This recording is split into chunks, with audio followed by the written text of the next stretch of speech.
Hello and welcome back to another episode of the Pizza Oven and Outdoor Kitchen Build. We'll just do a quick little recap of what we got up to in the last episode. We completely finished the chimney, we built all the stonework up to the top of it, we got the flue in, we lifted on the very heavy chimney pot, which I was convinced I was going to drop, but I got it on near the end.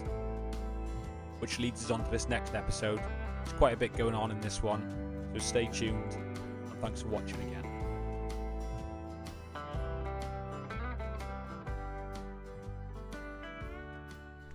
So doing more layers still on this vermiculite mixture. Still waiting for more perlite to come, so I'm using this vermiculite that I got for free. But perlite is easier to use, it's finer, but both does the same job. So it's just vermiculite mixed with sand and cement. Probably around 8-to-1. I've mixed it with some mortar that I had on the go anyway, so I don't know that either. Really trying to start building the shape now of the actual dome as the layers go on.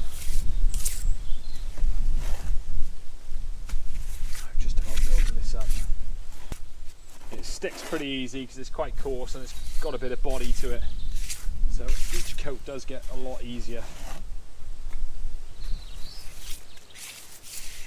It's a different colour than the other mixtures because the vermiculite is basically a different colour to the perlite. The perlite's white, that's why it goes so grey with the grey cement. Just keep building it around now.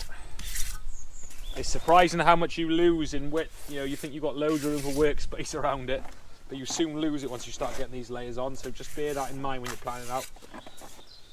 It's actually brought me nicely to the back of my stand, which is quite good, so I don't end up with a funny area behind it. It just drops straight off, so it'll be quite good for water. So I'm just going to cut some slate up. These will be for either side of where the chimney starts, on top of the stonework there, just to tidy it off. So I cut it this wet cutter, which is very handy. Should be nice and soft to cut.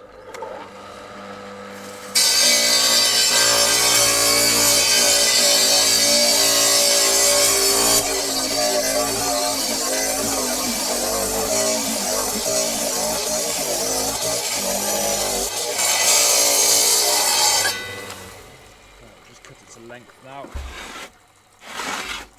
Quite heavy, this slate. I want to see the cut edge really, I want it to stay natural.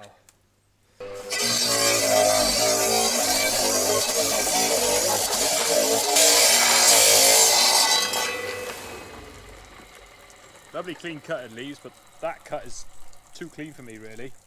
You can dress it up, but you're not going to see the back of this. I'm just going to put a key in this coat now, just so we've got something to bind to, because the other coats have gone onto the perlite, which is quite rough. Quite coarse, but because this is quite smooth, we'll just make sure we've got a bit of a key in it. So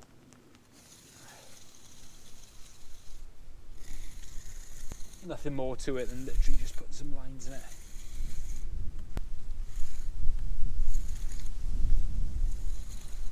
Alright, now she's burning hot, you can just see the smoke coming up properly. Just shooting straight up there.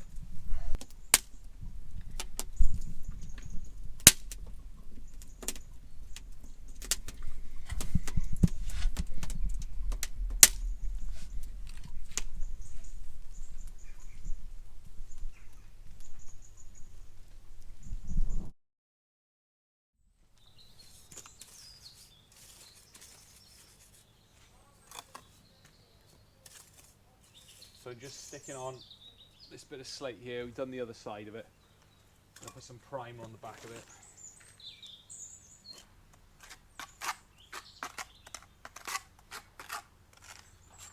I've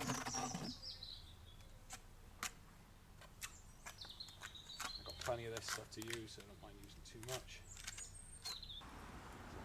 Plonk it on here like that.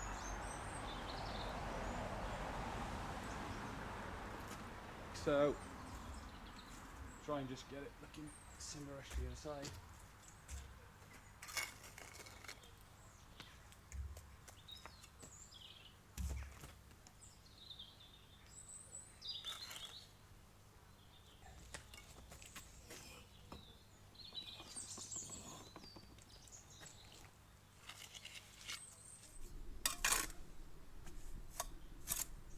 Just putting a few bricks down here for the Belfast sink to go in. Nice old Goodwick bricks, and well, Goodwick and Swansea ones. See Goodwick? It's not far from me. Probably heard of Fishguard, a lot of people would have. So yeah, I'm just going to run the bricks around there. There's a pipe behind there, waste pipe for us to get into, that's why I put a brick in front of it just to hide it. Get into that, we'll have a tap coming up the back of it then. These are all big chunky bricks. Much bigger than bricks you buy now. I think they come out of a house. I knocked a wall down. It's all lime mortar, so all the mortar came off very easily on them. If it was cement on them, probably wouldn't be able to salvage them so easy. I'll give a nice bit of character on this. Probably just going to do a bit of flush pointing on it. Yeah, they're not the easiest to level up because they're all over the place. But it'll look quite nice when they're all in together.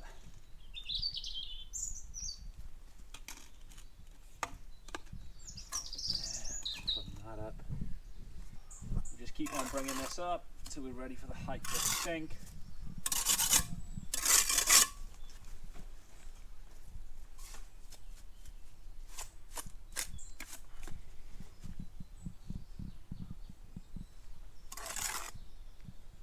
So these joints end up being big because all these bricks are just all over the place in sizing.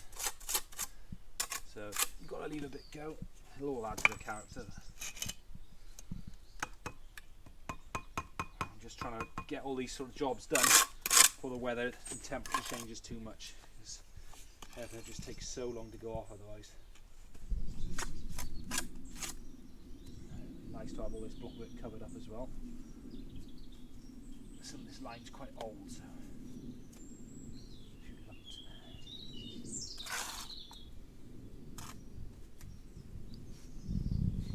As you can see, when it came out of the old house, there's a little chase someone put in for a pipe.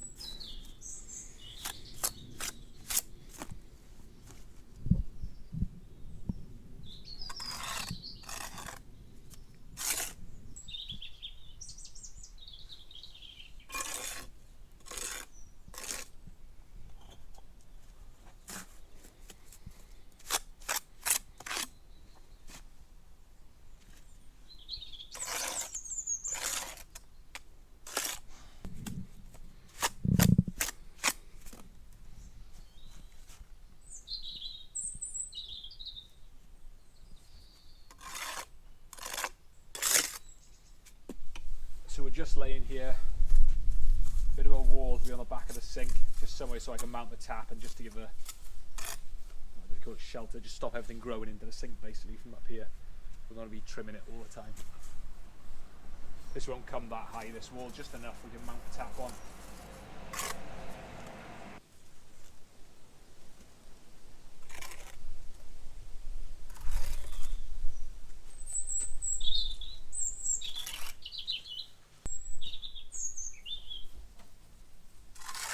Plumber will probably shout at me for giving him an awkward job, but he'll get over it.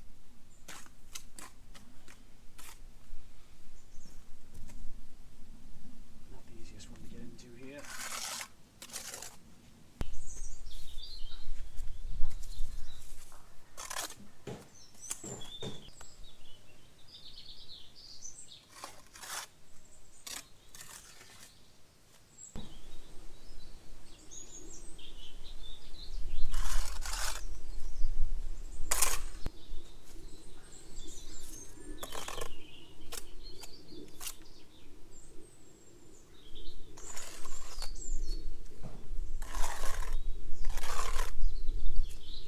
Just going to point this up now. We've just got a bit of a weather-struck appearance on this, just to give it some sort of a feature.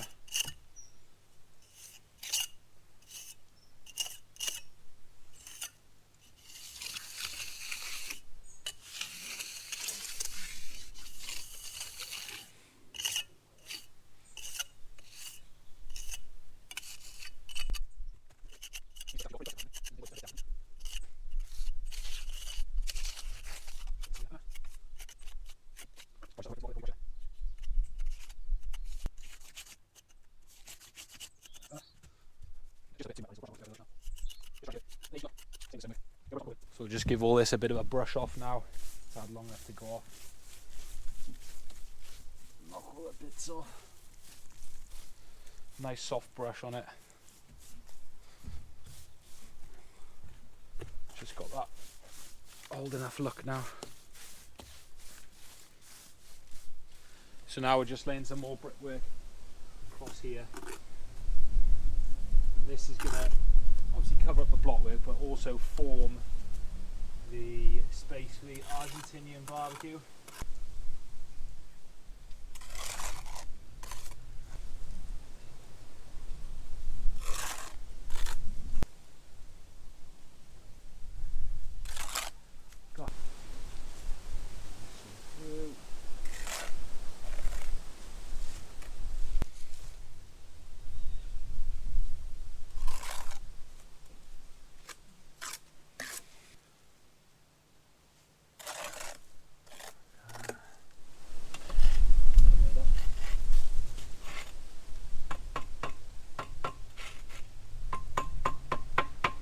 So we'll keep building this up here now, up to around this height, face of brickwork.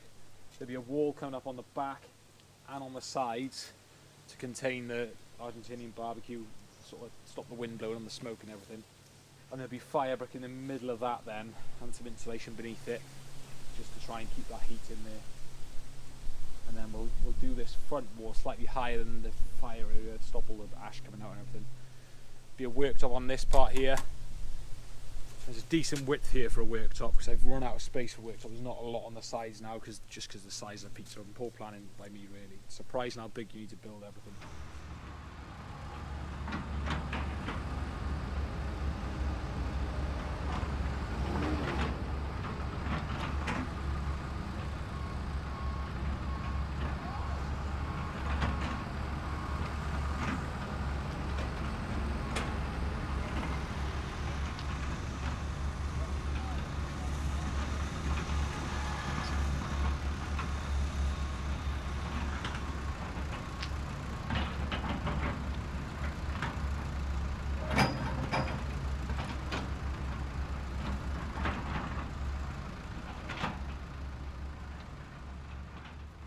So just keep on going on up, nearly got all of the blockwork covered now, which is lovely. Really nice. Just eating the compo up and eating the bricks up. The boy cleaning the bricks off for me, he can't keep up. Not that I'm fast, but it just takes a while to clean them off and bring them in. And we've got another little fire going in the oven just to dry it out a bit more.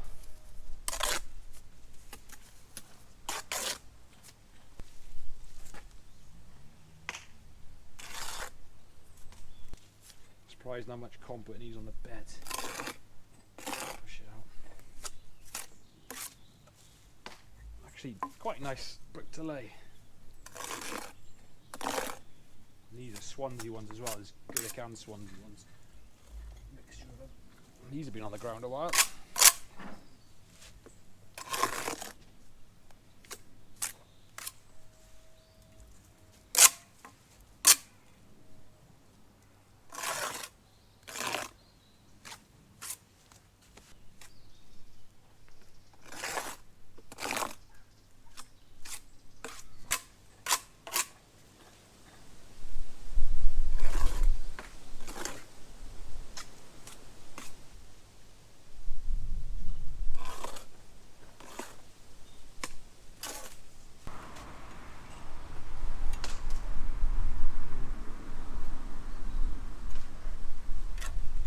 Pretty much finished flush with this blockwork. I didn't expect to finish flush, but did, because these don't work gauge with the blockwork, because these are more like 70mm rather than 65.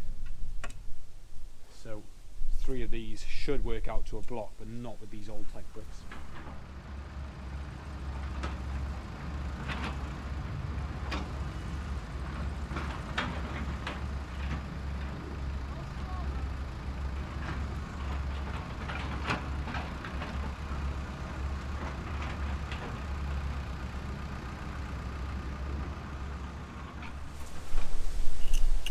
End of a pretty long day, managed to get this up, which I'm really happy with.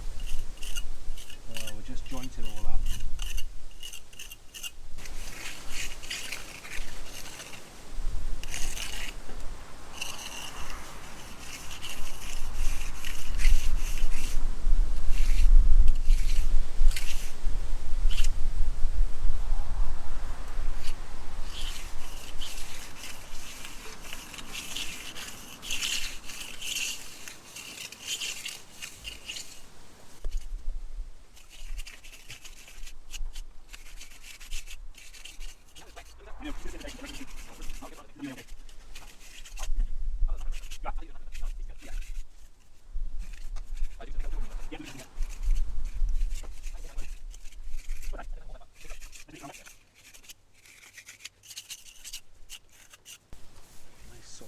on this.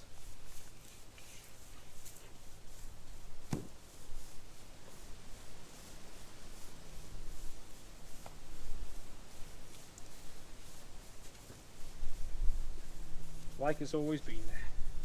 That's the plan anyway. So I'm just putting on here now another little scratch coat just before we put the final layer on. This is just going to be a very thin scratch coat. Just I've got all the perlite to use, so that's another reason why I'm putting so many coats on. Yeah, just going to be very thin, this one.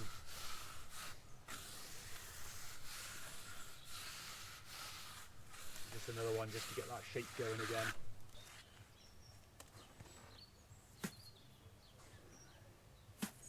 See, I've made it quite sticky. This is just perlite, a bit less perlite than the other ones. There's a lot of sand in this one, just so I can really get that shape going.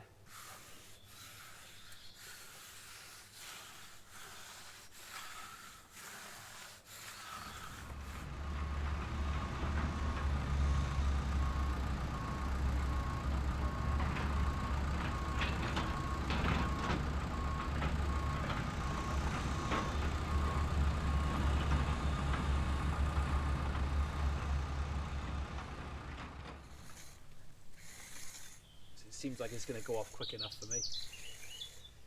Now we can get another coat on this. So we're putting on our final coat of render now. This is just straight sand and cement with fibres. We've done a 4-to-1 mix on this. Nice hard coating. Only going to be thin again. Got plenty of fibres in it just to minimise the cracking. It'll be nice and smooth then. Just take the paint and shed the water nicely.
Yeah.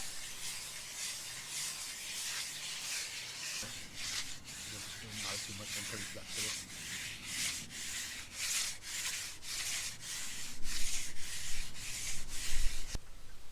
Oh, yeah. I'm trying to get hold of him to light up this pizza oven for me. I want to use a straight float on this round surface. But sponge is our best friend on this. And we managed to finish this up now.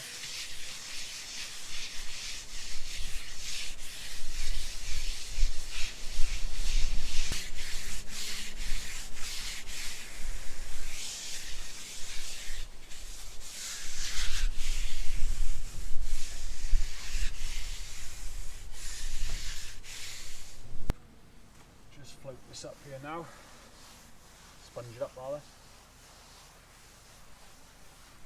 All the bits you can see sticking out of the fibres, but that's okay because it'll paint up over that.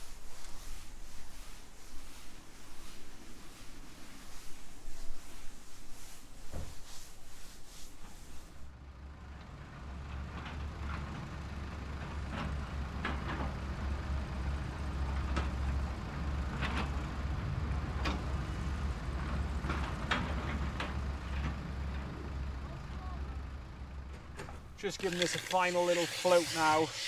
Might give it a final little sponge after with a little water on it. But you see how hard it's got. Just trying to get that curved shape going. Nearly there. Still a bit wet on the back side here. But any of these fibres sticking up as well, we can just burn off with the blowtorch. I'm not too worried about that. Not really any way of stopping them coming to the surface if you pick them all out.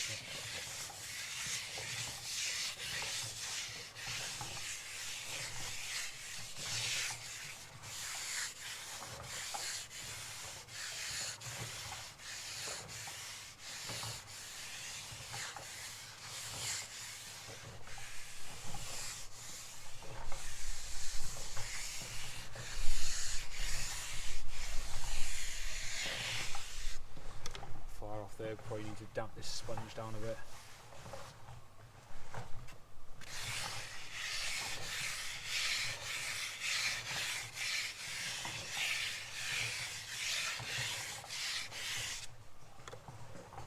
Another thing that happened earlier, the plumber came to fit the sink. So we got the tap here. He's plumbed the waste in all nice, don't know what you can see there. Nice trap going on there into that connection. So really happy with that. Nice bit of character on this Belfast sink.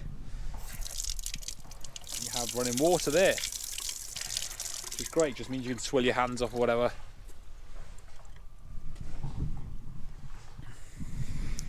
And all this then I'll just have slate in, so you won't see any gaps, you won't see any block work.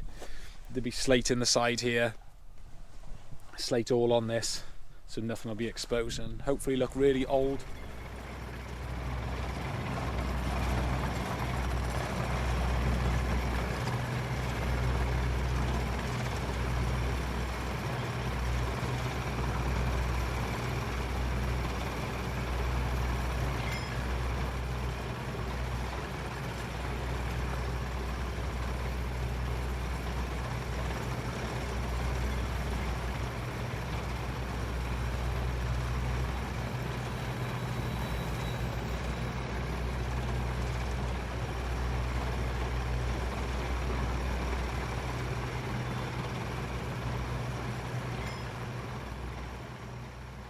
This is just the final polish around with the sponge now, giving it a good damping, just to get that final smooth finish on it.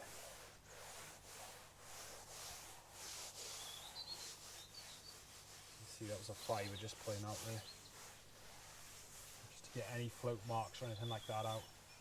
That is pretty much done now. Just leave that dry out and then ready for paint. To see what colour we think we should go on that. I'm thinking of a white or a cream, but if anyone's got any ideas, let me know.